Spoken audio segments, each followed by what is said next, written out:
Hello बच्चों, आप लोग को अपना चैनल में स्वागत है। तो बच्चों, जैसा कि आप लोग बार बार व्हाट्सएप के माध्यम से पूछ रहे थे कि सर 5 नंबर वाला क्या आएगा सर। तो चलिए 5 नंबर वाला क्वेश्चन जो है, आप लोग सिलेबस देखे होंगे या फिर मोरल से देखे होंगे तो पता ही होगा। क्वेश्चन नंबर जो 15 से जो स्टार्ट होगा बच्चों सब्जेक्टिव में। देखिए ऑब्जेक्टिव तो हम वीडियो डाल चुके हैं। देखिए सब्जेक्टिव में कि 5 नंबर के देखिए आप लोग को 15 से लेकर के 19 तक सवाल रहेगा बच्चों, जो कि 15, 16, 17, 18, 19 अर्थात 5 गो रहेगा, जिसमें आप लोग को 3 क्वेश्चन का ही आंसर बनाना है, यानी कि पंक्ति 15 नंबर के। तो चलिए देखते हैं। पहला क्वेश्चन आप लोग देखिएगा बच्चों, 15 में जो है वो श्रेणी क्रम संयोजन या पार्श्व क्रम संयोजन आएगा। तो चलिए हम देखते हैं कि श्रेणी क्रम संयोजन कहते किसको है, या फिर इसका देखिए समतुल्य प्रतिरोध ज्ञात करने के लिए तो समतुल्य प्रतिरोध निकलता कैसे है। तो इसमें सबसे पहले क्वेश्चन कर रहा है बच्चों कि श्रेणी क्रम संयोजन को परिभाषित करें। तब यहाँ पर देखिए हम आगे देखते हैं, इसको हम सोल्व कर चुके हैं। आप लोग देखिए यहाँ पर देखिए श्रेणी क्रम संयोजन। तो सबसे पहले बच्चों यहाँ पर देखिए श्रेणी क्रम संयोजन कहेगा तो इस तरह से आप लोग को ट्यूशन में भी बताए थे। आकृति बना लीजिएगा। अब बनाने के बाद यहाँ पर देखिए इसी को कहते हैं श्रेणी क्रम संयोजन। श्रेणी क्रम संयोजन जो लाइन से जो रहता है बच्चों तीनों प्रतिरोध, उसी को श्रेणी क्रम संयोजन कहते हैं। अब देखिए कह रहा है कि श्रेणी क्रम संयोजन को परिभाषित कीजिए। तो जैसा कि आप लोग जान रहे होंगे बच्चों कि देखिए पहला ही जो प्रतिरोध है, पहला प्रतिरोध पहले प्रतिरोध के दूसरा छोर, ये जो बच्चे हैं दूसरा छोर, दूसरा प्रतिरोध के प्रथम छोर के साथ तथा दूसरा प्रतिरोध के दूसरा छोर तीसरा प्रतिरोध के प्रथम छोर के साथ जोड़कर परिपथ पूरा किया जाता है। तो इस प्रकार के संयोजन को क्या कहते हैं बच्चों? श्रेणी क्रम संयोजन कहते हैं। वही परिभाषा पूरा लिख दिया है। आप लोग यही समझ जाइए, परिभाषा याद करने की जरूरत नहीं। देखिए जब पहला प्रतिरोध, ये देखिए बच्चों ये मान के चलिए पहला प्रतिरोध है तो R1, इसका देखिए पहला प्रतिरोध के दूसरा छोर, दूसरा प्रतिरोध के प्रथम छोर के साथ तथा दूसरा प्रतिरोध के दूसरा छोर तीसरा प्रतिरोध के प्रथम छोर के साथ जोड़कर परिपथ पूरा किया जाता है। तो इस प्रकार के संयोजन को क्या कहते हैं बच्चों? श्रेणी क्रम संयोजन कहते हैं। क्या कहते हैं? श्रेणी क्रम संयोजन कहते हैं। अब चलिए यहाँ पर देखिए, अब चित्र में समझिए। अब जैसा कि यहाँ पर देखिए इस टाइप की आकृति बनाएंगे बच्चों। यहाँ पर जो छोटा रहता है वो माइनस में होता है, बड़ा वाला क्या में होता है बच्चों? प्लस में। यहाँ पर छूट गया, यहाँ पर भी लिखाएगा, भी आप लोग लिख दीजिएगा। अब चलिए हम आगे बढ़ते हैं। तो वही लिखे हैं कि सेम टू सेम जो समझा है वही बच्चों इसका परिभाषा लिख दिया है। अब यहाँ पर मान लिए कि माना कि 3 प्रतिरोध क्रमशः R1, R2, R3 है, जैसा कि आकृति में आप लोग देखे, तथा इनके बीच विभवांतर क्रमशः V1, V2, V3 है, जैसा कि आप लोग यहाँ पर देखिए 3 गो प्रतिरोध R1, R2, R3 है तथा इनके बीच विभवांतर V1, V2, V3 है। एवं इसमें प्रवाहित विद्युत धारा I है। प्रवाहित विद्युत धारा यहाँ पर देखिए ये वाला I होगा बच्चों, इसमें छूट गया है, आप लोग भी दे दीजिएगा I। प्रवाहित विद्युत धारा क्या है बच्चों? I है। तो ये लिखे प्रवाहित विद्युत धारा क्या है? I है। अब इसमें कह रहा है कि देखिए वही लिखे 3 प्रतिरोध R1, R2, R3 एवं इनके बीच विभवांतर क्रमशः V1, V2, V3 एवं इनके इसमें प्रवाहित विद्युत धारा क्या है बच्चों? I है। तब V बराबर सूत्र हम लोग जानते हैं बच्चों, V1 plus V2 plus V3, ये सूत्र होता है। और V बराबर और सूत्र हम लोग जानते हैं IR। V बराबर क्या होता है बच्चों? IR। जहां जहां भी आया सब जगह IR, यहाँ भी IR, यहाँ भी IR, यहाँ भी IR लिख दिए। यहाँ V1 है तो यहाँ R1 है, V2 है तो R2, यहाँ V3 है तो R3। अब चलिए यहाँ पर देखिए I जो है बच्चों सब में तीनों में I दिया हुआ है, तो I देखिए कॉमन निकाल लिए तो I क्या हो जाएगा? खत्म। अब यहाँ पर देखिए बच्चों यहाँ पर मिल गया R बराबर R1 plus R2 plus R3। यही देखिए श्रेणी क्रम संयोजन का रासायनिक सूत्र भी होता है। अब चलिए देखिए अगला देखते हैं। अगला क्वेश्चन जो है बच्चों, क्वेश्चन नंबर देखिए जो 17 में जो आएगा आप लोग को देखिए यहाँ पर इसमें संतुलित करने के लिए आएगा। क्या करने के लिए आएगा बच्चों? संतुलित करने के लिए क्वेश्चन नंबर 17 आएगा। यहाँ पर देखिए 17 हम देखते हैं। 17 में कह रहा है बच्चों कि यहाँ पर देखिए संतुलित करना मतलब समझिए, संतुलित करना मतलब बराबर करना। आपको तराजू दे दिया गया है, दोनों को बराबर कर दीजिए, सेम टू सेम। तो चलिए हम यहाँ पर देखते हैं। पहला इसमें है जो बच्चों यहाँ पर लिख रहा है कि Na प्लस O2, यहाँ Na2। यहाँ पर देख पा रहे होंगे बच्चों कि Na 2 गो है। Na कै गो है? 2 गो है। यहाँ पर Na 2 गो है तो यहाँ भी कै गो होना चाहिए? 2 गो। तो यहाँ पर 2 लिखेंगे। अब 2 से गुना किए थे Na 2 हो गया, Na यहाँ भी 2 हो गया। लेकिन O समझिए बच्चों यहाँ पर O 1 गो, यहाँ O यहाँ 2 गो है। तब यहाँ पर देखिए 2 से गुना करेंगे। 2 से गुना किए बच्चों तो यहाँ पर देखिए A तो हो गया Na2 दो दूना के 4 हो गए Na, तो यहाँ पर Na अब 2 नहीं लिखेगा बल्कि यहाँ पर क्या लिखेगा 4 लिखेगा। तो 4 Na प्लस O2, यहाँ पे देखिए दो दूना के 4 हो गया Na प्लस वो से 2 में गुना तो O2, ये देखिए संतुलित हो गया।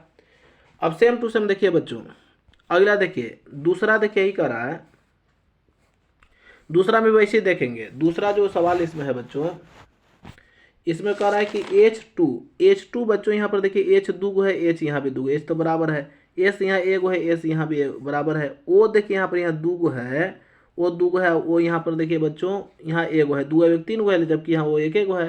तो यहाँ दो से गुना करेंगे, दो से गुना किए बच्चों तो देखिए O दो गो यहाँ और दो गो यहाँ, तो दो चार गो हो गया, यहाँ दो से गुना करेंगे तो O चार गो हो गया। लेकिन H भी देखिए चार गो हो गया, तो H यहाँ दो करेंगे तो यहाँ देखिए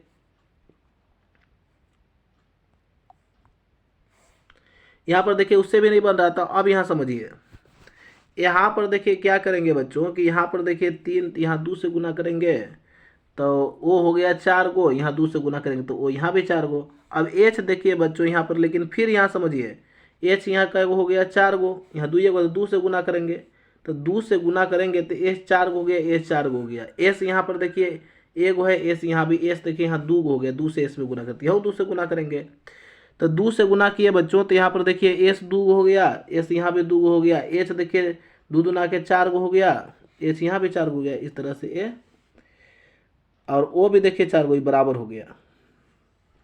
लेकिन O यहाँ पर गड़बड़ा रहा है बच्चों, O देखिए यहाँ पर 2 दूना के 4 और 2 6 हो गए, यहाँ 2 से नहीं, यहाँ 3 से गुना होगा। अब चलिए अगला देखते हैं। अगला यहाँ पर समझिए,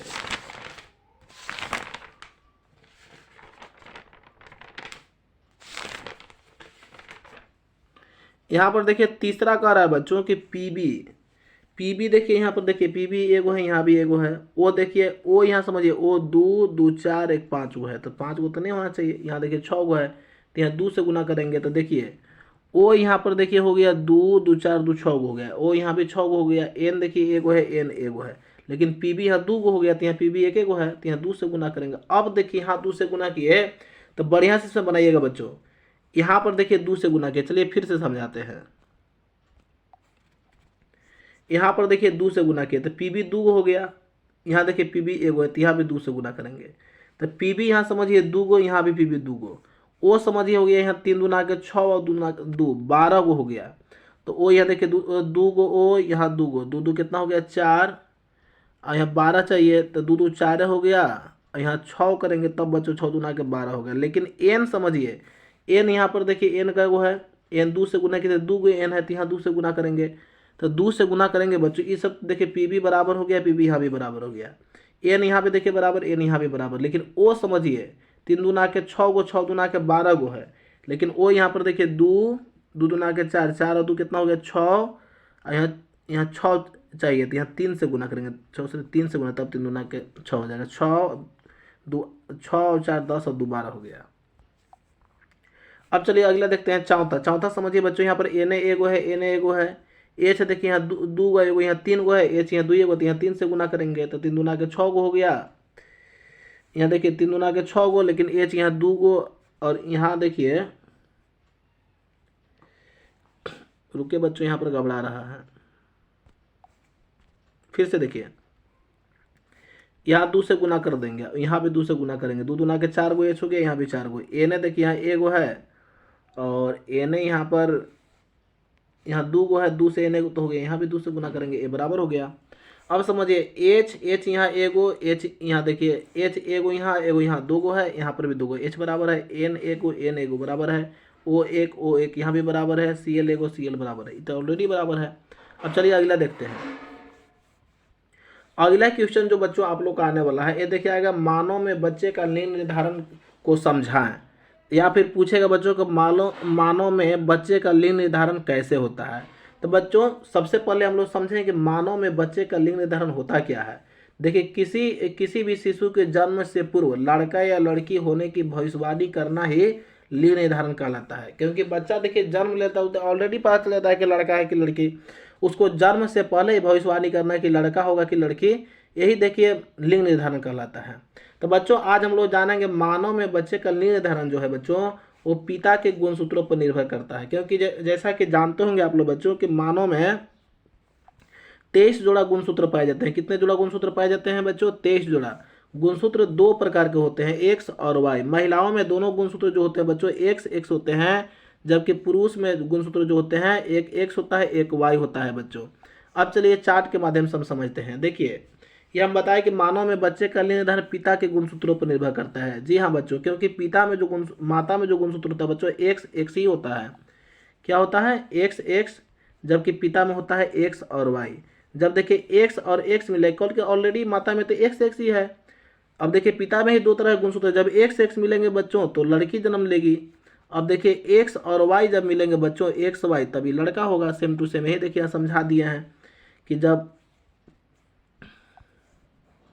यहाँ से एक्स माता में तो ऑलरेडी एक्स है, जब पिता से जब एक्स मिला तो यहाँ लड़की जन्म लेगी।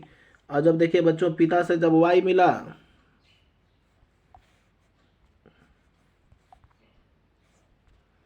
पिता से जब देखिए बच्चों यहाँ पर वाई मिला और ये तो माता में ऑलरेडी एक्स है तो एक्स वाई मिला तो लड़का हुआ।